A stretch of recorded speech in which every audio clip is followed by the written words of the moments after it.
हत्याकांड में आज क्या कुछ हुआ? आज एक पिटिशनर सैयद कासिम हसन की ओर से दाखिल अग्रिम जमानत याचिका की सुनवाई हेतु निर्धारित थी। विद्वान न्यायालय एडीजे 20 मुजफ्फरपुर महोदय के यहाँ वही निर्धारित समय 12 बजे अग्रिम जमानत याचिकाकर्ता की ओर से अधिवक्तागण अपना पक्ष प्रस्तुत किए। उसके बाद एपीपी महोदय के द्वारा सरकार का भी पक्ष रखा गया।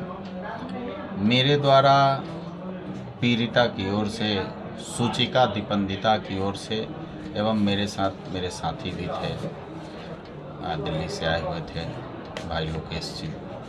हम लोगों की ओर से पीड़िता का पक्ष रखा गया और अनुसंधान के क्रम में जो बातें आई थी घटना के समय, चूँकि ये घटना जैसा कि आप जानते हैं कि पूर्णतः आपराधिक षड्यंत्र पर आधारित है।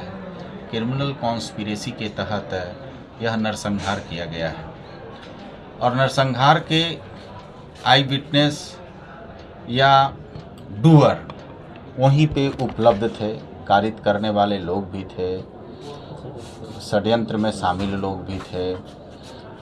और उसी में जो ये पिटिशनर थे, इस पिटिशनर के जूनियर का जो स्टेटमेंट था, जूनियर का स्टेटमेंट प्रोसिक्यूशन का एफआईआर और प्रोसिक्यूशन स्टोरी को पूर्णतः सपोर्ट कर रहा था।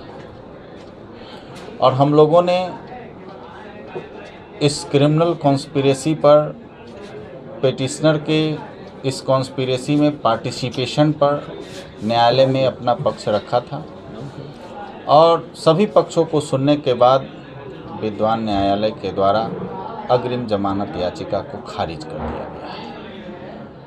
अब उनकी गिरफ्तारी के लिए अनुसंधानक विवेचक के द्वारा प्रयास किया जा रहा है।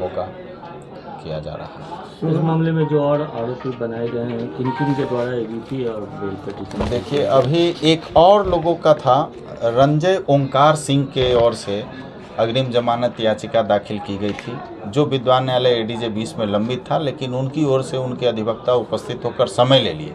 हम लोग उसकी भी तैयारी में थे कि उसका भी पुरजोर विरोध करके आज ही अपना पक्ष रखेंगे और खारिज कराने का प्रयास करेंगे, लेकिन उनके अधिवक्ता के द्वारा समय ले लिया गया, इसलिए सुनवाई नहीं हुई।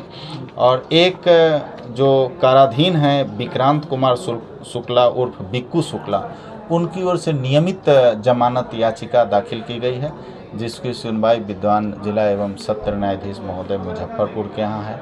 अब उसमें सामने पता चलेगा कि उसका क्या ट्रांसफ़र होगा या उन्हीं के यहाँ रेगुलरली सुनवाई हो। सैयद कासिम की गिरफ्तारी इतना समय क्यों लगा, मतलब उनके कासिम जी को लेकर?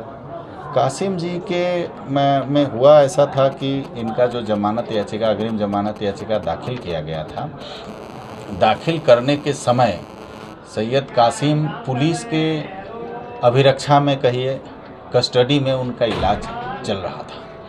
पुलिस के द्वारा गिरफ्तार किया गया था उनको 24 तारीख को ही, जैसा कि ऑर्डर शीट में भी है। माननीय सीजीएम साहब का जो केस रिकॉर्ड है उसमें भी ऐसा विदित होता है कि नहीं, इनकी गिरफ्तारी हुई थी। हम लोगों ने बाज़ाब्ता नकल निकाला था, कोर्ट रिकॉर्ड है और कोर्ट रिकॉर्ड पर, कोर्ट के ऑर्डर पर फुल फेथ होती है, फुल क्रेडिबिलिटी होती है। लेकिन इस बात को छुपाते हुए इनके द्वारा अग्रिम जमानत याचिका दाखिल कर दिया गया। अब अग्रिम जमानत याचिका दाखिल कर दिया गया और तथ्यों को छुपाते हुए विद्वान जिला एवं सत्र न्यायाधीश महोदय से नो कोअर्सिव स्टेप का आदेश ले लिया गया था। विद्वान जिला एवं सत्र न्यायाधीश महोदय के द्वारा नो कोअर्सिव स्टेप के आदेश के बाद इस मामले को एडीजे 14 साहब के यहाँ स्थानांतरित कर दिया गया था। तो एडीजे 14 साहब नो कोअर्सिव स्टेप के ऑर्डर के आलोक में प्रोविजनल बेल दे दिए थे।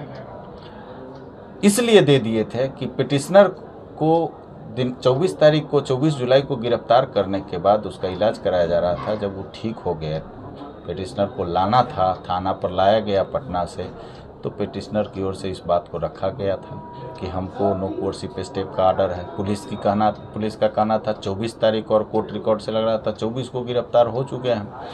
अब कोर्ट के पास ऑप्शन नहीं थी। कोर्ट के द्वारा विद्वान न्यायालय डीजे 14 साहब के द्वारा प्रोविजनली बेल दे दिया गया, चूँकि पुलिस कस्टडी में थे। प्रोविजनली बेल दे दिया गया तो न्यायालय के द्वारा अनुसंधानक को बुलाया गया और अनुसंधानक से आवेदक के विरुद्ध घटना में संलिप्त होने का साक्ष्य की मांग की गई कि आप अगर इनको निरुद्ध करना चाहते हैं तो साक्ष्य दीजिए। और विवेचक के द्वारा साक्ष्य जमा करने में साक्ष्य संग्रह किया गया, साक्ष्य प्रस्तुत किया गया और इस कारण चूँकि उनको अग्रिम जमानत प्रोविजनली और बंधिक रूप से जमानत दे दिया गया था तो वो समय चाह रहे थे और हम लोग इसका विरोध कर रहे थे। फाइनली आज सुनवाई हुई और क्या परिचय होगी? रत्नेश भारद्वाज, अधिवक्ता, व्यवहार न्यायालय, मुजफ्फरपुर।